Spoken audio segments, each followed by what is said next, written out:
Oh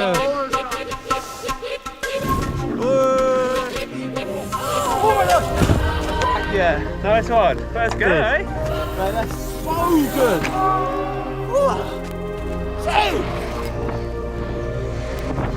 Let's go, baby! Oh, we're deep on Same! Every time. Oh my god.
Expectations because the boys kind of obviously informed me on how gnarly it is and how like the scale of it in person is just something you've never seen before. So I came here just thinking I'd like to hit the step up and just have a good time with the girls and see how we get on really. So I think everyone's expectations of themselves and each other have like been blown out of the water really. It's mad. I'm just stoked to be hitting like those rocket launchers. When I walked the course on the first day, I was like, I don't know how I'm gonna do those. But now we're sending it and it feels super chill. So it's just like, it just shows what can happen when you've got a sick crew, like supportive guys and girls around you and good vibes. It's the best. Oh my gosh, this place is incredible. Badass, like just dropping in a big train. It's that word that doesn't exist when you combine excited and nervous. I just trained the biggest jumps I've ever hit with my girlfriend. Pretty sick, I reckon. Scary. It is fucking scary. I've never gone that fast into a jump like that before. Cruise off the drop, land the step down, tuck, hit a jump like I've done a million times. A million times before.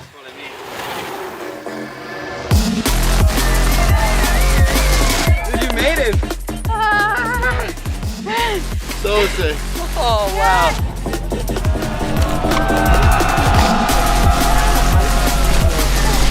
Oh jeez.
is going insane. Opening up the course for the boys.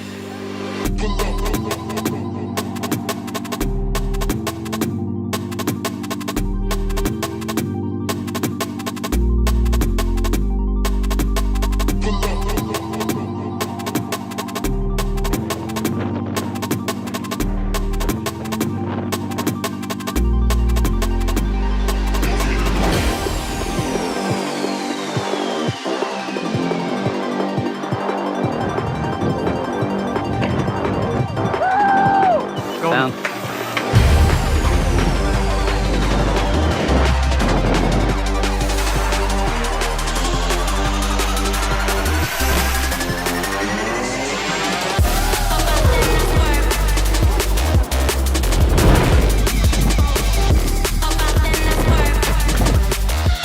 So close! Oh, yeah.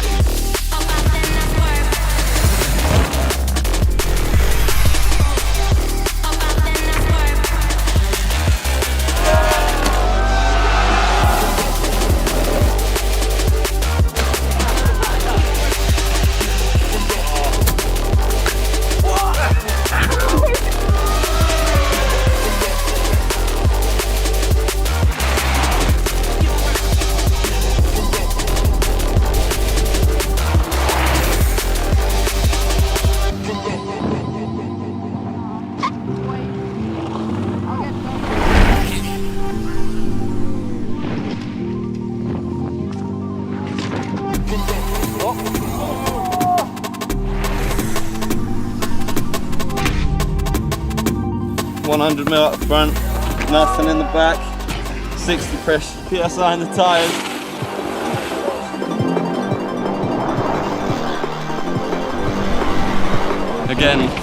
Again, when we got more light.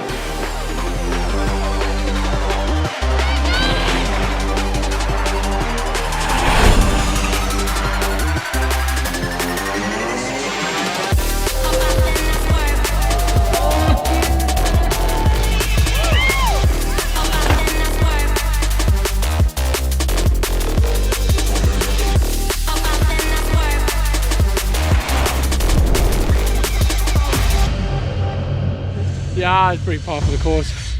Get back on it, you know, bit of dirt, well, dirt in every crevasse in Dogfest.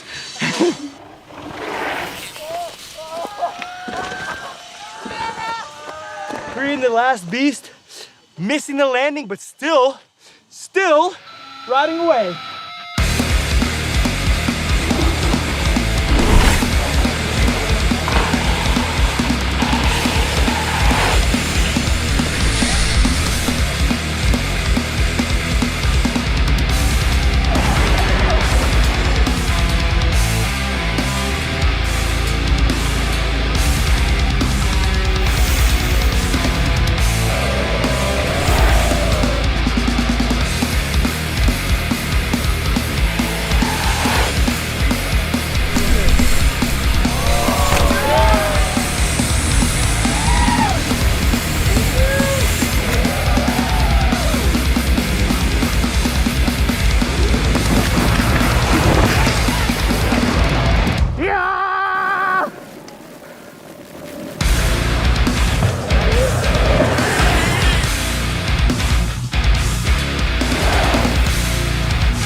You big?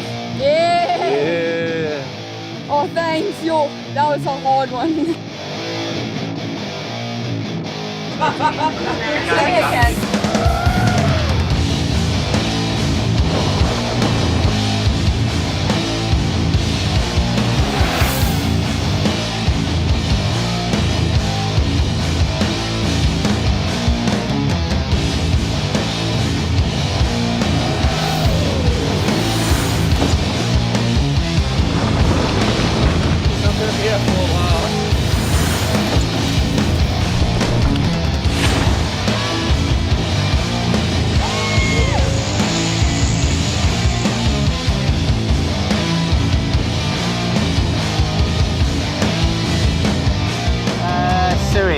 To one-hander-lander.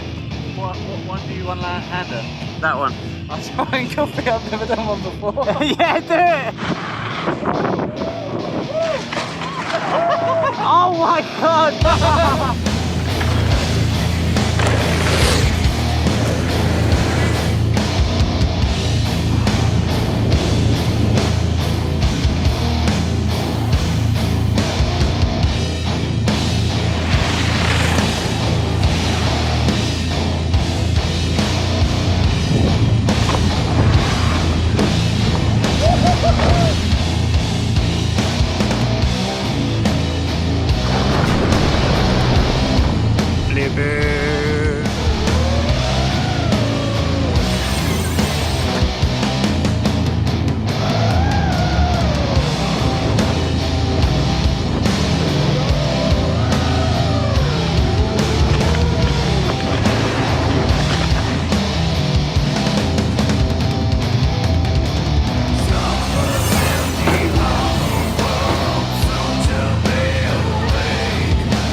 And this is basically all you see, like a lip and style.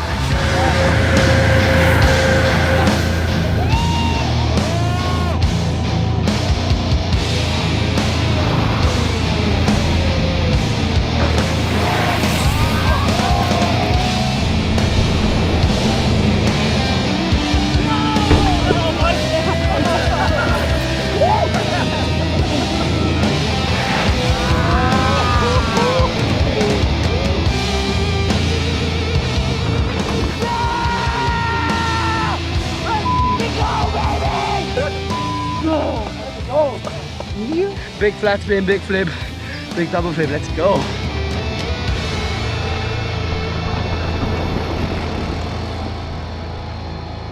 Alright, so we got a couple of awards, obviously, voted by everyone.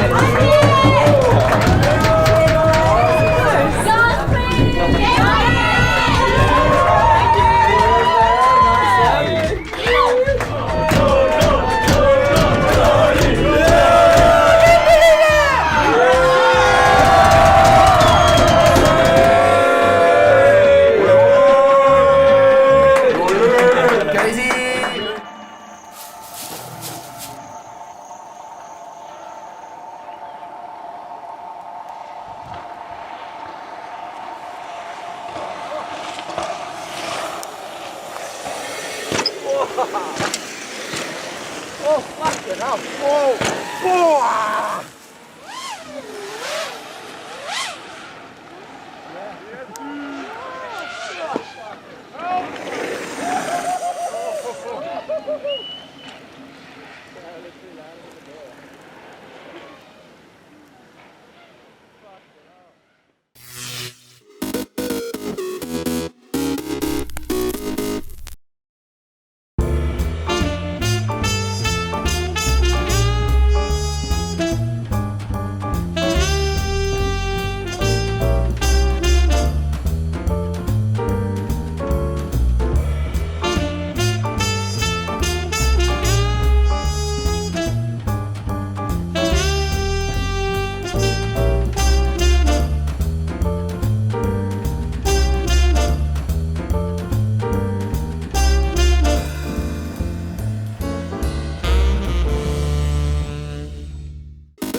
Italian cuisine has so much history and culture. So then when you come in a place like America, Los Angeles, now you're into the melting pot. We started making it our own way, the simpler way, because we don't use that much garlic, we don't use that much onion. You have to taste the meat. The tomato sauce has to be tomato sauce, no so much black pepper, so much oregano, so much garlic. Simplicity really is the key. I went to cooking school in Italy. Then I went to work at the age of 14. If you ask the chef, how do you make this dish? The chef will just give you a look, and for the next 2 weeks, you'll be washing mussels and clams and peeling garlic, because you don't ask. The chef is 60 years old and he's like, who's this little kid? And when I came in Los Angeles, here, if you want to grow, you need to teach others, and maybe they'll move on, they'll do other things, but they will always think of you.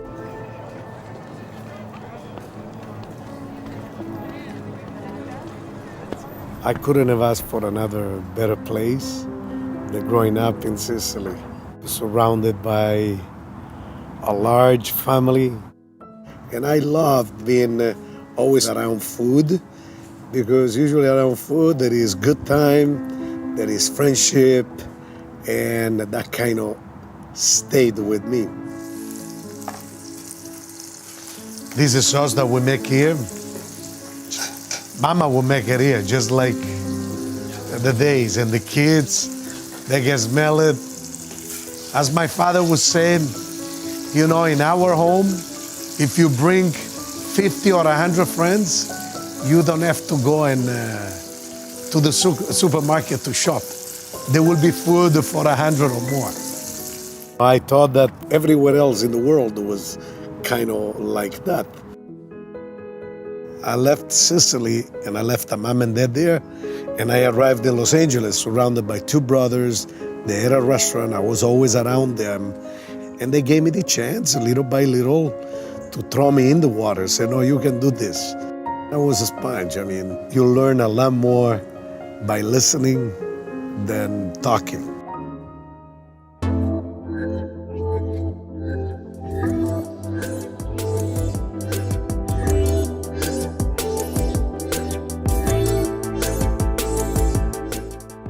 A restaurant is an extension of your family. We have employees, co-workers, I wouldn't call them employee, that they've been working with us for more than 25 years. That brings a lot of joy. You have a lot of pressure on it because you take the responsibility of these kids. You know, you raise them up, they run your kitchen. Being in this country, I was able to inherit that culture that they were able to teach me and let me do, and I'm passing on this to others. I love to motivate anyone when they want something. Go get it. You can. That confidence is beautiful. You really need to have the passion, to get up and do it.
The Kalahari's got its own draw.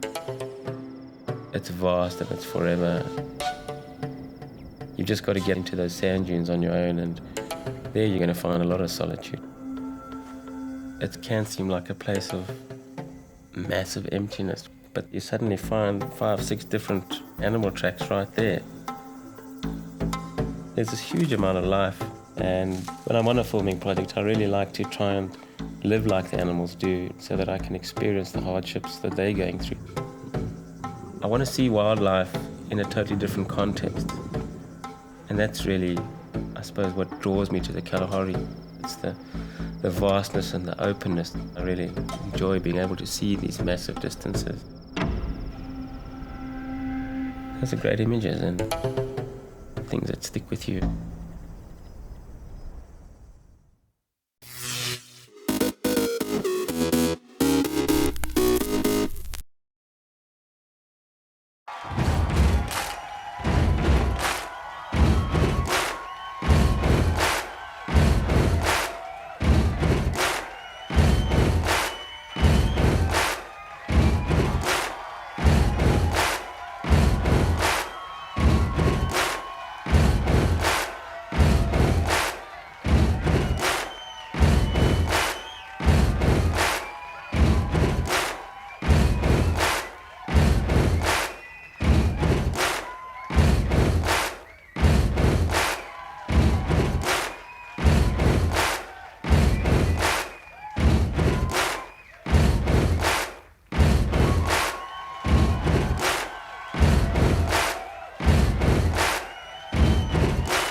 May 9th, 1960.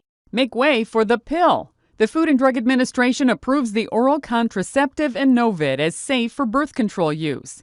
The pill is the first of its kind to be available by prescription in the United States, unleashing a social revolution. 1961. A blistering attack on American television by the head of the Federal Communications Commission. FCC Chairman Newton Minow condemns TV programming in a speech to the National Association of Broadcasters. Keep your eyes glued to that set until the station signs off. I can assure you that what you will observe is a vast wasteland. 1926. Americans Richard Byrd and Floyd Bennett become the first men to fly over the North Pole during a 15-and-a-half-hour flight. 1918. People know what to expect when I'm going to do an interview. They know that maybe there'll be some questions that they are not going to be particularly happy with. Mike Wallace, one of the original correspondents on the CBS News magazine 60 Minutes, is born in Brookline, Massachusetts. And 1949. Singer-songwriter Billy Joel, the piano man himself, is born in New York City. Today in history, May 9th. Sandy Kozel, The Associated Press.